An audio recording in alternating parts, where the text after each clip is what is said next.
انظر إلى الصاحب، قال له للحبيب صلى الله عليه وسلم لأبو بكر الصديق، قال له إيه؟ الصحبة الصحبة يا رسول الله. وأعد أبو بكر الصديق رضي الله عنه وأرضاه راحلتين لهذه الرحلة المباركة. الصحبة هي اللي هتدخلك الجنة وهي اللي هتدخلك النار، والصاحب ساحب. انظر إلى النبي صلى الله عليه وسلم، اختار الله تبارك وتعالى له أفضل صحبة. أبو بكر الصديق رضي الله عنه الذي قال عنه النبي صلى الله عليه وسلم: كل من قدم لنا معروفا كافأناه. أي واحد قدم لنا خير هنرده له، إلا أبو بكر الصديق رضي الله عنه تركنا مكافأته لله. وقال عنه النبي صلى الله عليه وسلم: لو وضع إيمان أبو بكر الصديق في كفة والأمة كلها في كفة لرجحت بهن إيمان الصديق. ونظر الله تبارك وتعالى في قلوب العباد كلها فوجد أبو بكر الصديق رضي الله عنه أفضل رجل بعد النبي صلى الله عليه وسلم. فقال أبو بكر: الصحبة الصحبة يا رسول الله. فخرج صلى الله عليه وسلم هو وصاحبه أبو بكر من مكة إلى هذا الغار اللي هو غار ثور. وكان أبو بكر الصديق رضي الله عنه يمشي أمام الحبيب تارة، ويمشي خلف النبي تارة، ويمشي عن يمين النبي تارة، ويمشي عن يسار النبي تارة، لا خوفا على نفسه وإنما خوفا على النبي عليه الصلاة والسلام. ولدع صلى الله عليه وسلم عليا ابن أبي طالب ابن عمه صلى الله عليه وسلم ليرد الأمانات إلى أهلها. فلقب صلى الله عليه وسلم بالصادق الأمين قبل البعثة. وكان الكفار وقريش يضعون الأمانات عند النبي عليه الصلاة والسلام، ولقب بالصادق الأمين. ثم جاء صلى الله عليه وسلم هو وصاحبه إلى هذا الغار المبارك، فمكث صلى الله عليه وسلم فيه 3 ليال أو 3 أيام، حتى قال أبو بكر الصديق رضي الله عنه: يا رسول الله، لو نظر أحدهم تحت قدميه لرآنا. فقال الواثق بموعود ربه صلى الله عليه وسلم: يا أبا بكر، ما ظنك باثنين الله ثالثهما.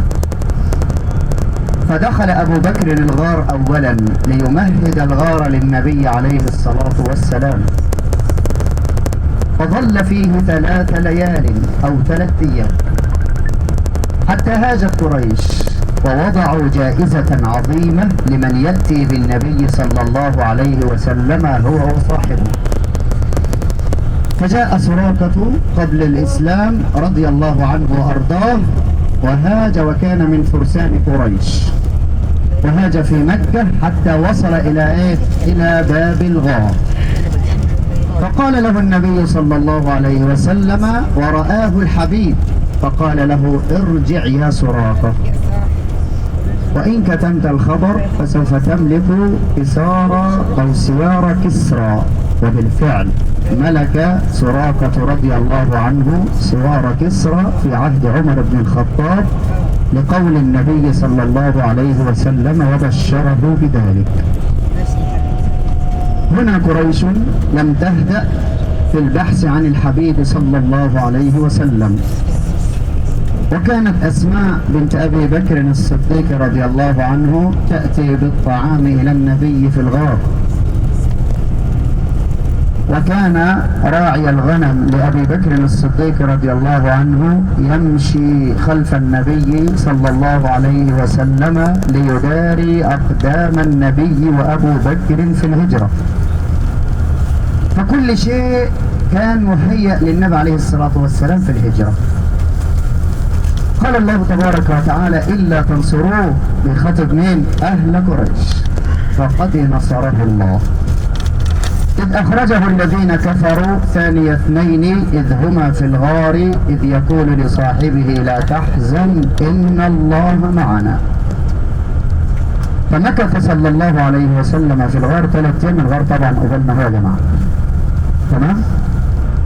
فظل صلى الله عليه وسلم في الغار 3 أيام حتى هدأت قريش عن البحث عن النبي صلى الله عليه وسلم وهو صاحبه، ثم بدأ هذه الرحلة المباركة إلى المدينة. فنتعلم من الهجرة التوكل على الله،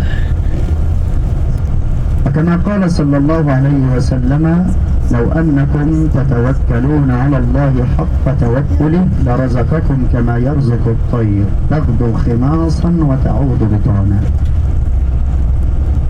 نتعلم من الهجرة المباركة أن وعد الله حق ولكن أكثرهم لا يعلمون.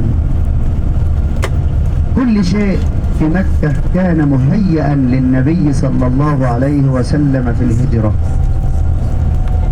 كل شيء كان مع الحبيب صلى الله عليه وسلم في الهجرة. قال الله تبارك وتعالى إن الله معنا. ربنا بيقول أو الرسول بيقول للنبي عليه الصلاة والسلام ما تخافش، إن الله معنا. فمعية الله تبارك وتعالى، من كان معه الله فلا يخاف، ومن كان معه الله تبارك وتعالى فلا يقلق، لأن الله تبارك وتعالى كريم سبحانه وتعالى. حبيبي الغار فين؟ لف ها؟